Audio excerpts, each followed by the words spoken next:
Hello and welcome to Feedback and Surveys. Get valuable insights to help drive your success. This is a SCORE webinar on behalf of BusyWeb and Constant Contact. I am your host, Dave Meyer. Here I am, and you can reach me at any of the following contact information if you'd like to get a hold of us and talk about how feedbacks and surveys can help drive your business. Give you a couple of seconds here, and we're just going to back up because this is one of those things where it's really fun if you can ask us questions during this event. So as I skip over, if you're at the webinar, and you can see that it's playing live here in this window right now, if you're watching from this window, you might do well to click on this Google Plus link on number 1. So if you highlight right here, and if you click on this Google Plus link, if you go there, it's going to open up in a new window, and then you'll note that there's a Q&A and live button here. So if you click on this from there, that's going to take you into a brand new window. And from there, you'll be able to ask me questions during this event. So if you'd like to do that, we'd love to see you and talk to you there. And the simple way to do that is to click on the green button down at the bottom, just the Ask a New Question button. And when you do that, you can ask a question here. So if you do that, I'll see those questions. We're going to be skipping back and forth on occasion to get those questions in. As a note, if you do see that the Hangout is pausing or lagging at all, that is probably something to do with your streaming on your side. And what you'll need to do for that is just rewind a little bit by going back into the scrub window here and just going back a little ways. Or feel free to try to just refresh your browser, and that should pop up a newly refreshed window with that new Hangout. That usually works. If not, fear not, because you can always go back to the video and watch this webinar in its recording, and it'll be right in the same page on this page right here. You'll be able to ask questions to that contact as well, and if you'd like to, we'd love to hear from you as much as possible. So go ahead and get a hold of us if you'd like. Today's all about you, so please do try and attend. Again, if you have questions, you can reach me at any of these contacts, or let's keep moving so that we can get through a lot of content in a little bit of time. First, a little bit about who BusyWeb is. We were founded in 1999, so we're 16 years strong, and we're based out of Champlin, Minnesota, which is just a little bit north of Minneapolis.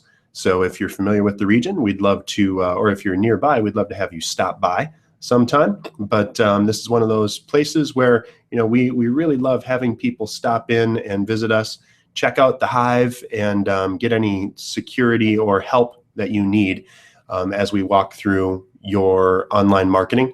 And we do have a couple of offers that are available to you, and much quicker to do that if you happen to do stop by. We are an online marketing company at BusyWeb, and what we focus on are both the online marketing aspects, including search engine optimization, Google AdWords campaigns, content writing, and of course, email marketing using Constant Contact. But we're also WordPress web design experts.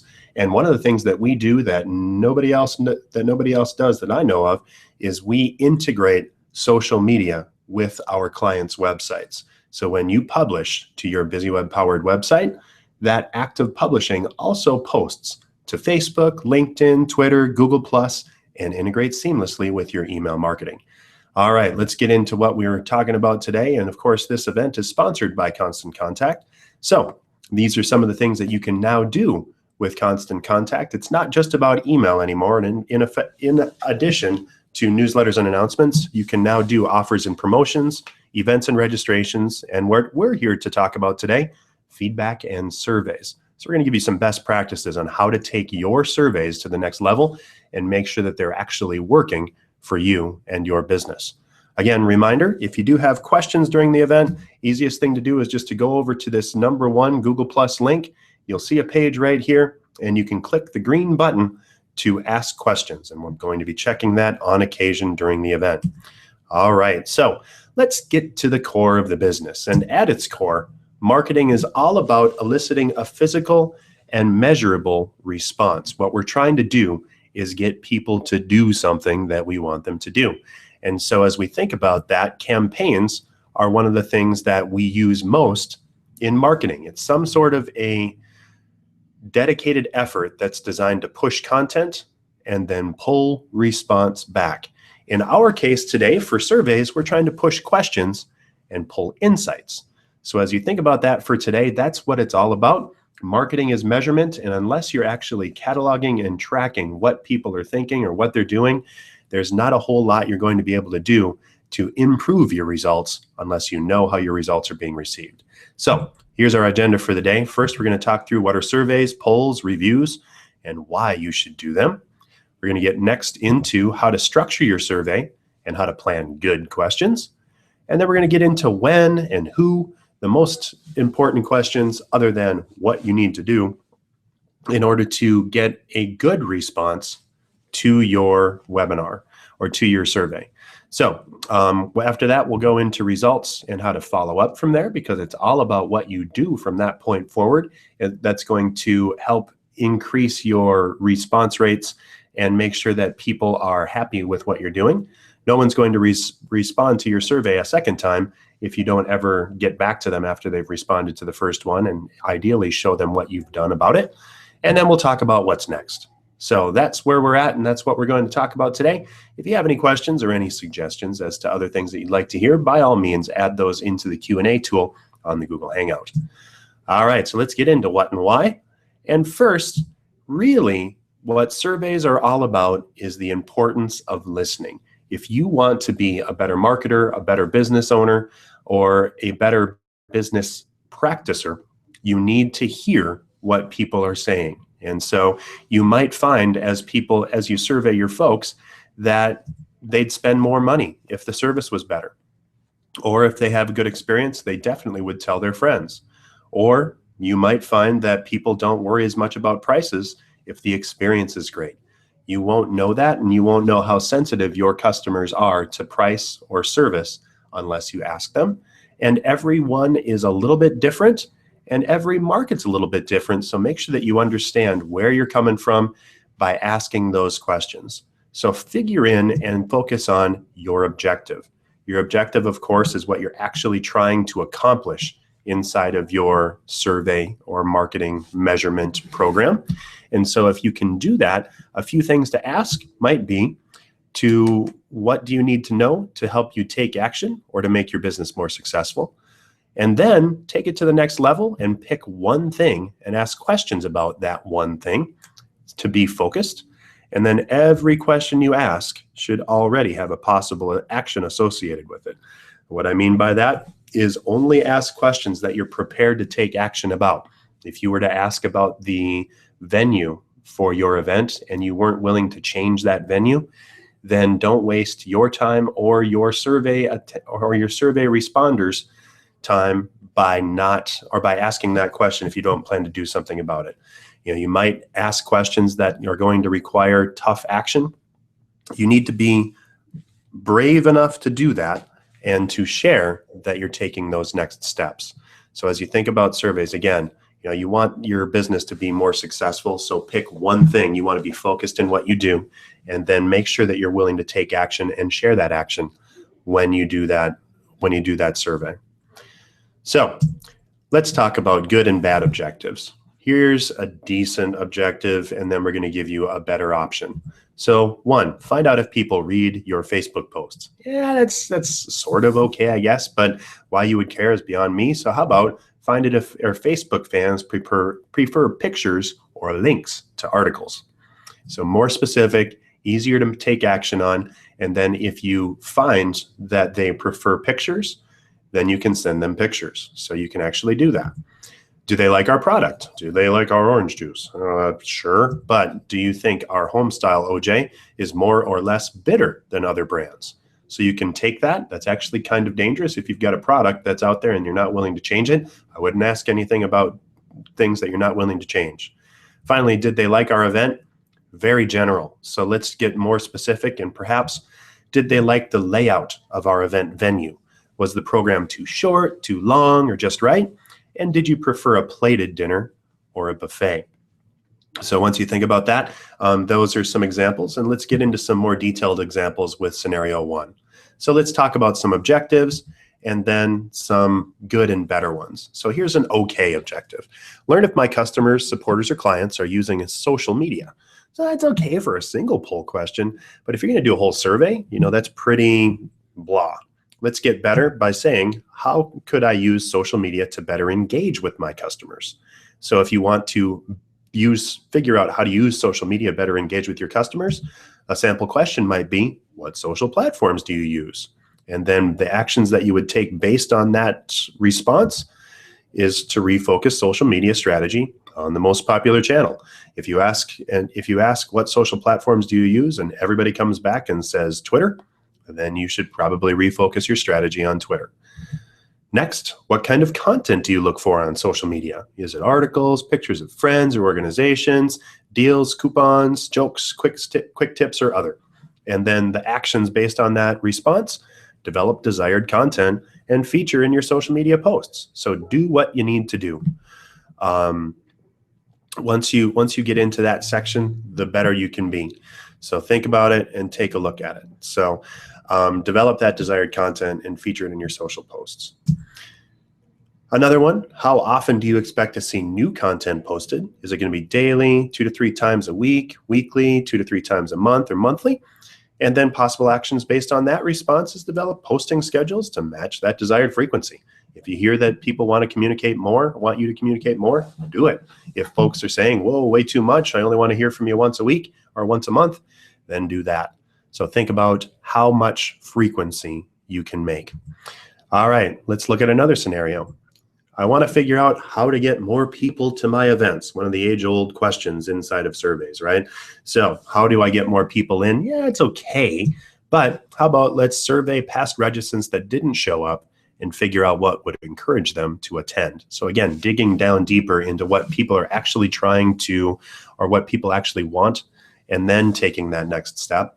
So sample question here, to which area would you most likely travel to attend an event? The city, the suburbs, our store, take a dinner cruise, go skydiving, what have you. Start investigating venues in the area of greatest response. And that's what you're going to look for. If people say, I'd really love to do a dinner cruise, I'll start looking for dinner cruise venues. How about, what kind of entertainment would you be most interested to see? A comedian, a musician, a performance artist, or other?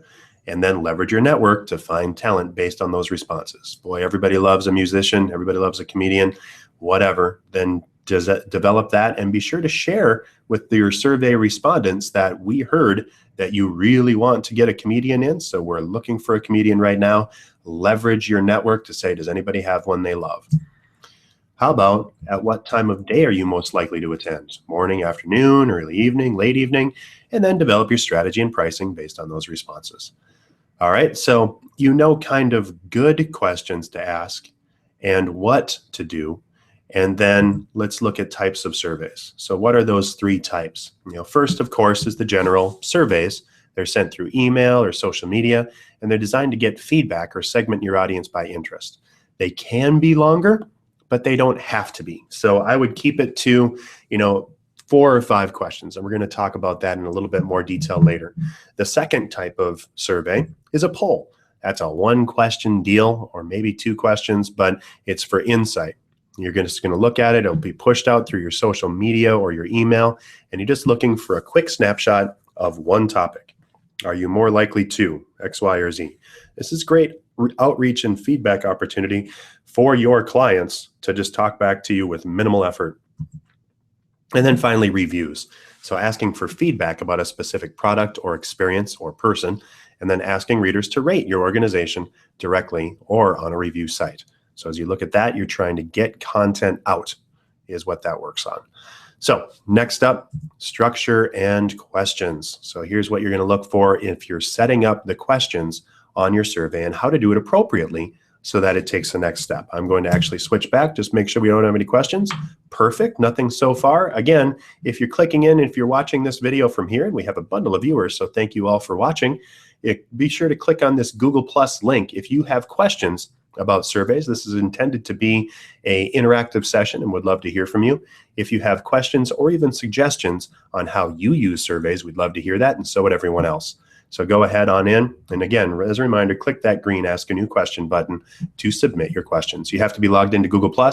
If you're not logged into Google+, if you have a Gmail account, that's probably your login, and it's a 5-second kind of thing to get that all locked in and to get you submitting your questions.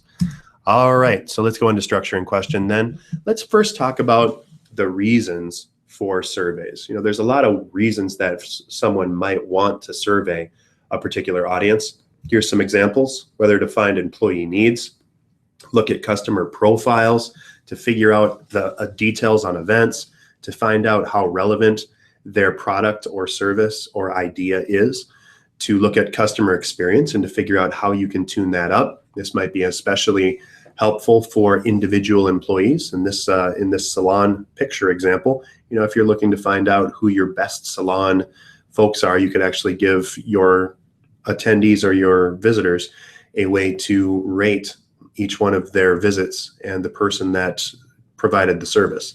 And then of course, customer satisfaction. As you look at it, going in is a great way to reach out, connect, and make a great impact and make sure that your customer satisfaction matches what you think it is. As you build that survey, because now you know the reason for your survey, think about how many questions you get and how many questions you ask. In general, the fewer the better, because as you look at response rate over number of questions, the more questions you ask, the fewer responses you're going to get. So don't make it hard for people if you want to actually achieve something and get something back. So as you look at this, questions that are closed-ended are usually very easy to answer. And so having 8 to 10 questions at an upside max is pretty simple to respond to. Making sure that as many of those questions as possible are closed-ended, meaning multiple choice, yes, no, 1 through 5 ranking scales, that makes them all easy to answer. And then it gives you great data back. It's easy to analyze. And if you've got all kinds of fill in the blank questions, that's going to make it harder for both you and your respondees. So open-ended questions like, do you have suggestions or suggestions for improving our products? That's great in that it's not limited by options and you can get more breadth of information, but that deeper insight comes at a cost. It's a little bit harder to answer open-ended questions. It takes a little bit more time, and it seems harder because we have to think more about what we're doing when we fill those in. It's also much harder to analyze, and it's time-consuming to evaluate. So one of the things that you should avoid is using too many open-ended questions. I would say for any given survey, limit it to no more than 3. And certainly if you can get away with just 1 or maybe 2, that's a much better way to ensure that you're going to get great responses and be able to take the next step and or measure those responses and know what you're talking about. So question tips. First, how would you rate the career of legendary outfielder Joe DiMaggio? That's a leading question. And so you probably don't want to ask leaders, right? You don't want to guide people into an answer because that's going to skew your results. So let's look at, how would you rate Joe DiMaggio's career? How about, are you very dissatisfied or very satisfied with us? You're limiting the evaluation options. If you just ask them, we love you or we hate you, well, that's not as good. So let's just say overall, how satisfied are you with us? Give them a scale of 1 to 5, 1 being poor and 5 being awesome, and go from there. Or how about, what suggestions do you have for improving Tom's tomato juice? You're asking an entire universe. I wouldn't expect much response on that. So what suggestions do you have for improving the taste of Tom's tomato juice? Or as we covered a couple slides ago, even better might be, do you find Tom's tomato juice to be acidic, spicy, sweet, and then ranking those sorts of things might be a better way to get actual responses back. Few more question tips. What do you think of the service? It's hard to compare results if you just ask an open-ended question like that. So you found the service to be delightful, helpful, friendly, rude, and kind of giving a 1 through 5 response makes it much easier for you to rank and to measure trends on responses. And then how would you rate the food and the entertainment at the event? That's a double-barreled question. You're asking 2 things at once. So of course, the obvious way to handle that is, how would you rate the food and how would you rate the entertainment?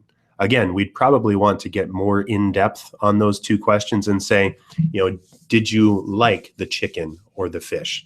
And did you find the entertainer to be? And then ask a thing. If it was a comedian, did you find the entertainer to be funny? Are there any recommendations that you have? And then how well did the RDD explain the use of CTAs to drive CTs? That's jargon and abbreviations. Nobody knows what that is. So let's just get down to the point and say, how effectively did the speaker explain calls to action, right? So don't rely on jargon in the guise of being as short as possible, because if you make people think too hard, or if you ask them to jump through too many hoops in answering your questions, they're not going to respond. All right, one more round. Here's the final question tips before we get into the next section.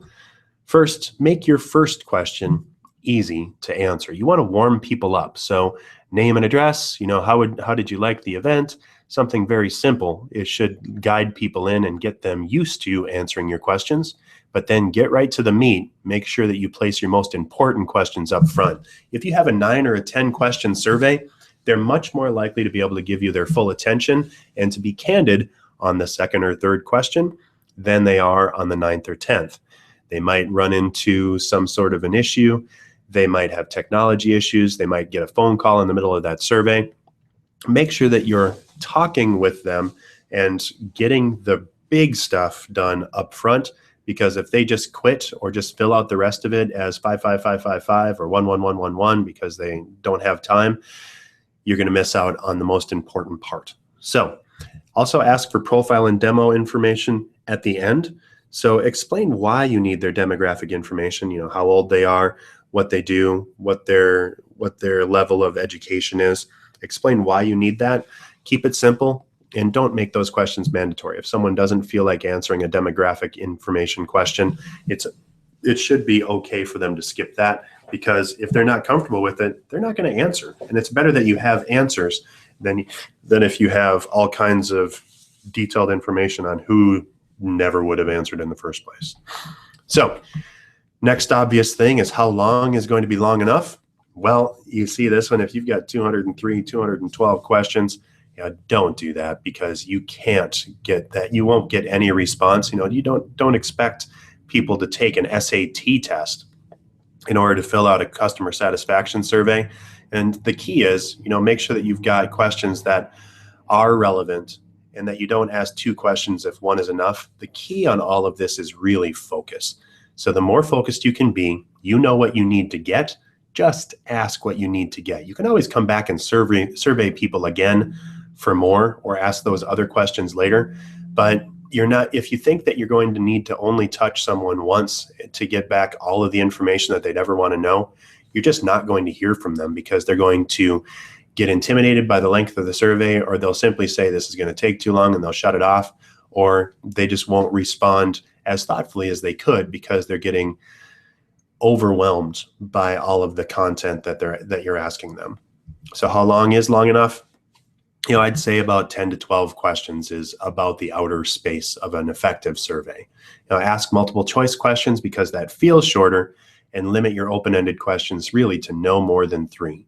Target a 5 to 8 minute completion time, and make sure that you share that that's what the completion time is. This survey will take you less than 5 minutes to complete, and here's why we want to ask you, and here's what we're going to do.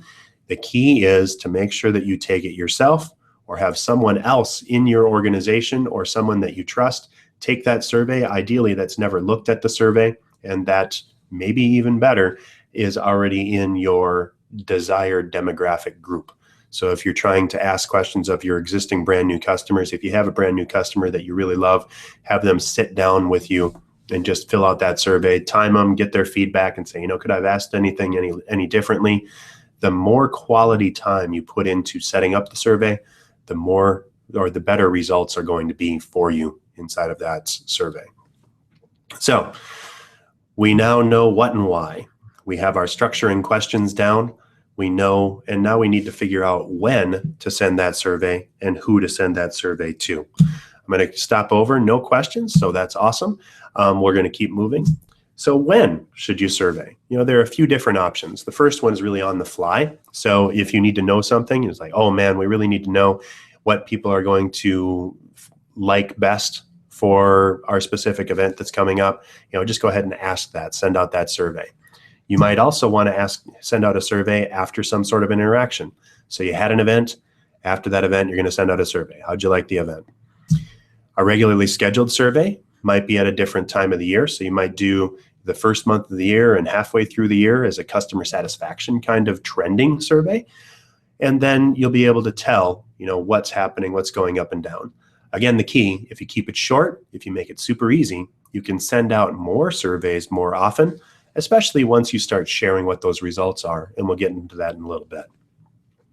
The other thing that you need to know on side of that when is who you're going to send that survey out to. So as you think about your entire customer base or whoever you're trying to survey, you're going to have regular customers or donors. You're going to have seasonal customers or supporters. You'll probably have a few VIPs. And of course, you're going to have brand new folks.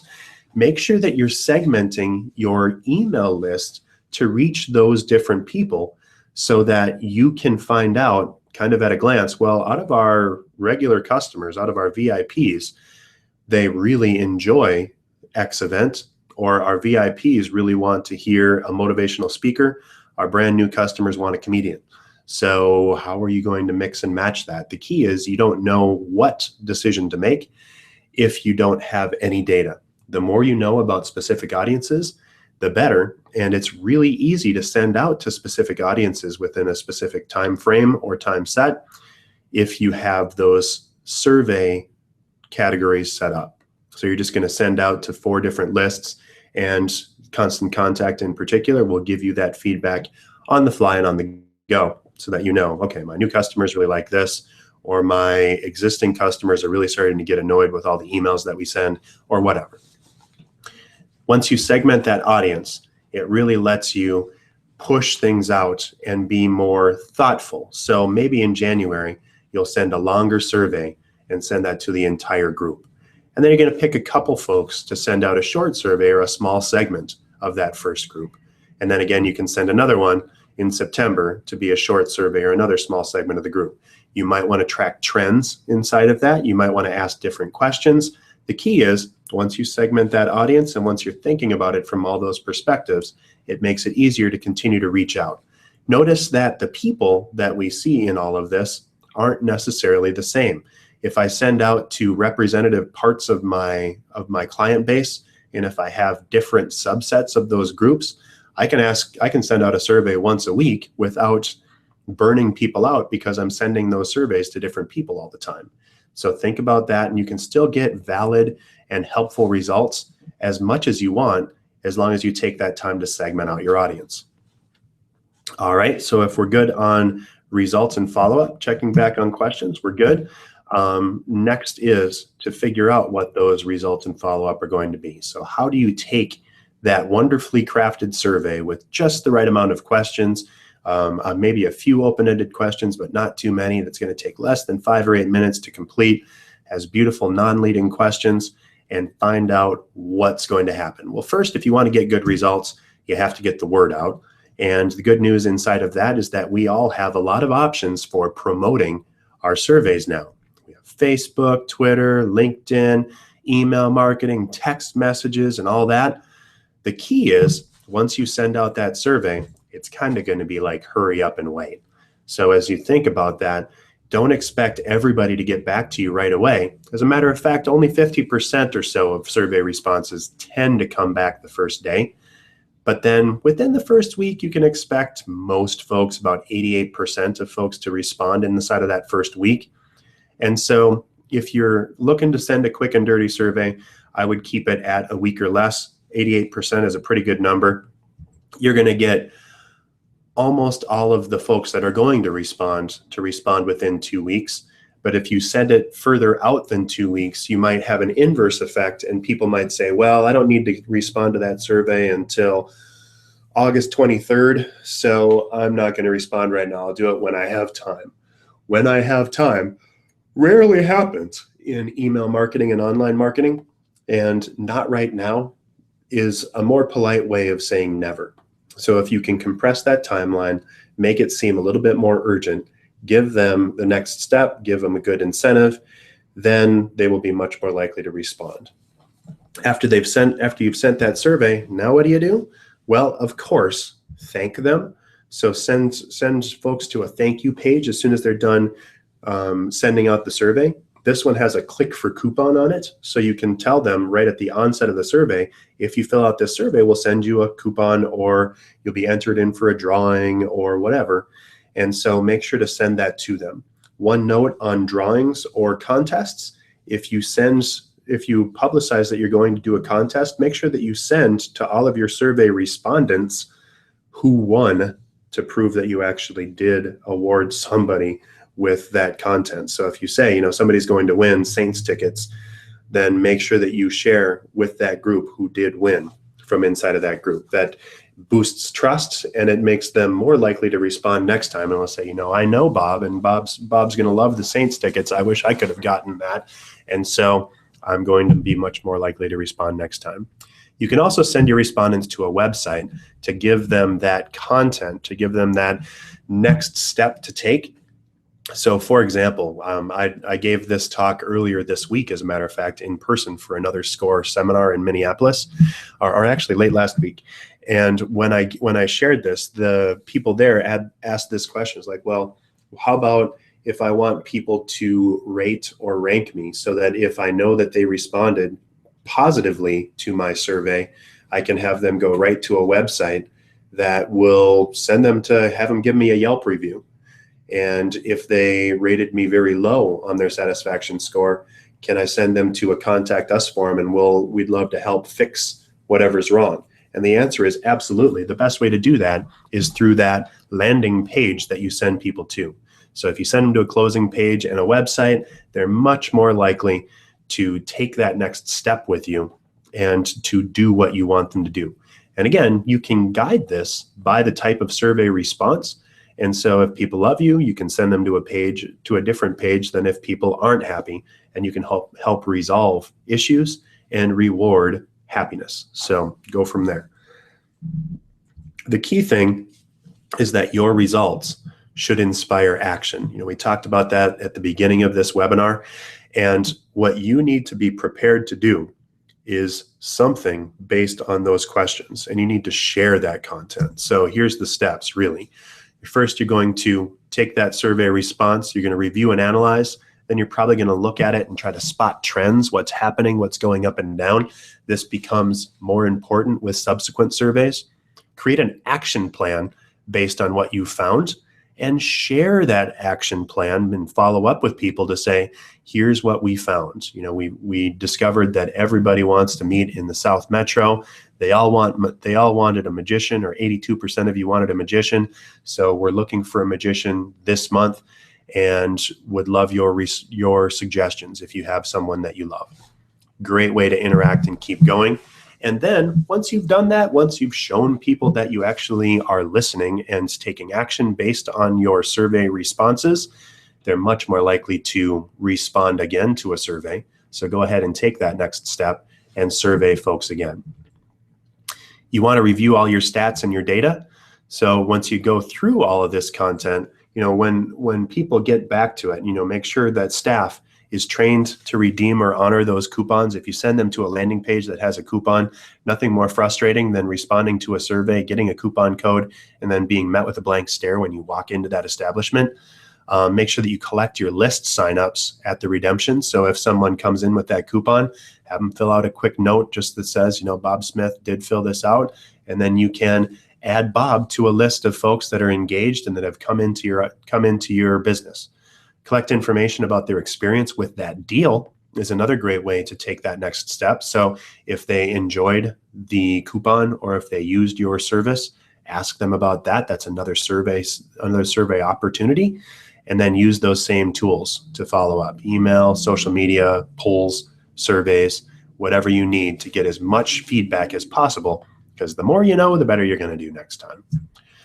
To create an action plan from those results, first you might want to take a shot at introducing new services, products, or programs, or maybe you improve your website. You could make your communications more relevant based on the responses that you saw. Like, people are really interested in up-to-the-minute responses, or they're really interested in more industry insider info, so you can make those communications more relevant. and you can attract new customers, clients, or donors if you're asking all of that content, if you're asking the details of that. Make sure you segment your audience for better targeting. And then when you get into that, that helps you really better engage people in conversation. So again, remember, the entire point of surveying and marketing in general is to push questions on surveys and then pull those insights back. There's a third part to all of this that we hadn't shared until right now, and that is once you pull those insights, you need to share those results. Give them a reason to come back to you for more and help build and continue to boost that trust by sharing what you found and what you're going to do about what you found. All right, so let's go back for one more shot to give you another chance to ask questions. Looks like we are perfect, so thanks to everybody that's here, and I'm glad that I'm doing my job. If you do have questions or comments, would love to see those. And you can also send those in to dave@buzzyweb.com, BIZZYWEB.com. It's right there on the slide, so would love to hear from you. Just Dave @ will get right to me. All right, so what are our next steps? First, here's some practical advice. Again, remember, use consistent branding and personalize your surveys. Don't send it out from Webmaster or from sales. Send it out from you. What email address is going to be most likely to elicit a good response rate? And it's probably going to be a specific person. Might be your company's president, might be someone that's the sales rep for that particular group of people. Whatever, make sure that you personalize that message. You know, if you have dear name on your client or dear customer, that's much less effective than saying, Dear Dave, we know that you recently bought some things from us and we'd love to hear more about your experience with us. Make sure that you also clearly state the purpose of your survey and any incentives right up front. If you enter this survey, you'll be entered in for a chance to win, or you'll receive a coupon for 20% off your next order. That's going to be much greater, or that's going to have a much greater response rate than simply filling out the survey and saying, oh, well, whatever, we'd love to hear from you. And then specify the time that it's going to take to fill out that survey. Again, the shorter the better. If you can if you can whittle your survey down to 5 minutes and verify that that's the amount of time that it takes for you to fill out that survey, then you're golden. So make sure that you do that. Keep it to 5 or 8 minutes, 10 to 12 questions, no more than 3 open-ended questions, and you should be pretty set and get a really good response rate. Again, some more advice: inform folks of confidentiality. Just make sure to remind them that, you know, we're not going to share your responses with anybody. If you leave your name, we'll get back to you, but otherwise, we just catalog this and we'll tell you in aggregate what we found. And then include a closing date. Make sure that it's not too far out in advance or too far out into the future so that people don't disincentivize. Because if they see that it's a month and a half away that they need to respond, they're more likely to say, well, I don't have the time to get to it right now. I'll do it later. And we all know with all the emails and contacts we get on a regular basis, later is just a really nice way of saying never, because it's a very, very unlikely that someone that defers taking your survey is going to take it again. Another thing that you might want to do is take folks that have not responded to your survey and send them a quick reminder with 1 week left in the response. So send out the survey invitation. About 88% of the folks are going to respond. You might want to send a quick note to the other 12% saying, hey, would love to hear back from you if you wouldn't mind taking this quick survey. There's only a week left in the response rate to respond, and you're going to be entered in for a coupon. It's only going to take you 5 minutes. You're going to get much better response rate that way. And then, of course, include a thank you when you complete it, because people need to feel like they're part of helping your organization improve if they're going to respond. They want to matter. They want to know what you are going to do about it, and they want to know what you did after that event. So it can be a little intimidating to start surveys. The key is, go ahead and start small. So maybe just do a single item poll on your website or on your social media. Then grow it to 2 or 3 questions and start delivering them maybe via your newsletter. After you get your survey function kind of dialed in and you've got a handle for this, maybe tested it around a couple of times, Then you can build up to a full-on survey with 10 or 12 questions and share those results with respondents. So send out additional pulse surveys to smaller segments through the year. And again, we talked about that. You can just narrow your response rates down and send it out to different sets of people so that you don't wear them out on surveys. All right, so all of this is very easy to do inside of Constant Contact. And as a matter of fact, if you look at this, all you need to do in Constant Contact is click the Create a Survey button. And there's also ways to create emails and events, of course, super easy, super fun. If you can do that and you can fill out these campaigns, you're set. That's all you really need to do inside of Constant Contact to generate a very worthwhile and interesting survey. So don't be afraid to try it out. As a matter of fact, we do have a special offer for you. You can get if you get a Constant Contact account with us by July 31st, we'll sign you up, or we'll get you a free template design for all of your emails. That's a $200 value. If you sign and pay up for your Constant Contact account, you will get that as a part of working with BusyWeb. This is something that's exclusive to ALEs, and BusyWeb is an ALE, or authorized local expert, for Constant Contact. And we make that available to you. You're actually going to have someone from Constant Contact create that template for you. It's going to be mobile responsive. It's going to look like your website, and that's where they take the content from. And they do a beautiful, beautiful job. All of our clients have been delighted with those templates. So if you'd like that template design, just go to busyweb.com/cc. Click on the link there to register and sign up with Constant Contact, and we'll get you going. All of this only costs, $45 a month. And for that $45 a month for the entire package, that includes the surveys, the event management and registration, campaign design, and autoresponders. If someone sets up or signs up for your newsletter or responds to a survey, you can send them a series of emails after that designed to get them to take the next step with you. And it's all super duper easy. So if you just want email, the basic is fine. Most 95% of our clients are opting for the Email Plus or Essential Toolkit. And all of us have found it's very nice and very, very simple. If you need a personal marketing coach along with that, you can also go for the Ultimate. That starts at $195 a month. And that gets you someone that will work with you proactively the entire time to build your marketing. And then all of that is still wrapped up in Constant Contact service. You're going to have us to work with. We'll be able to help you grow your business at BusyWeb. And then if you do need something with Constant Contact, all you need to do is dial the 800 number to have people walk you through what you need to get your content and your contest and your survey up and going. So it's a great investment. I think it's one of the best marketing investments out there. In summary, and again, I'll check back for questions one last time. I don't see any, so I think we're golden. Remember that BusyWeb is a web design organization that also helps with web hosting. And so if you have WordPress-powered website or would like to have one, please talk to us. If you have a WordPress website and need great hosting, would like to get backups and auto restores and help with hacking or make sure that your website is maximally helped out. If you have questions or problems, we include 3 hours of service and support. Talk to us. And then we also do online marketing as well. We help with search engine optimization campaigns, email marketing campaigns, Google AdWords campaigns, blog writing, you name it, we do it for our clients, and we'd love to talk to you about that. Remember to join us every Wednesday if you'd like more information on content and help. Next week, we're going to be talking about how to grow your email list.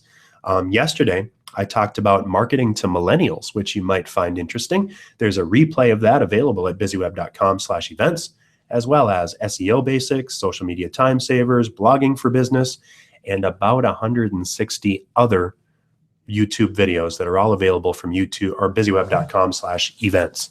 Would love to have you dial in on that. Finally, one last thing. If you would like information on how you're doing with your search engine optimization, go to busyweb.com/buzz. There's a free form that you can fill in. It's just your name, your web address, a competitor's or web address if you want to find out how you're doing against your competition, and a keyword that you'd like to be found for. And we'll give you a 10-page report on what you're doing well, what your competition is doing well, and what you could do to improve your search engine optimization results. Again, I am Dave Meyer with BusyWeb. Thank you so much for joining us for feedback and surveys. If you do have any questions, here's how to get a hold of me. dave.meyer@busyweb.com. Dave at also works.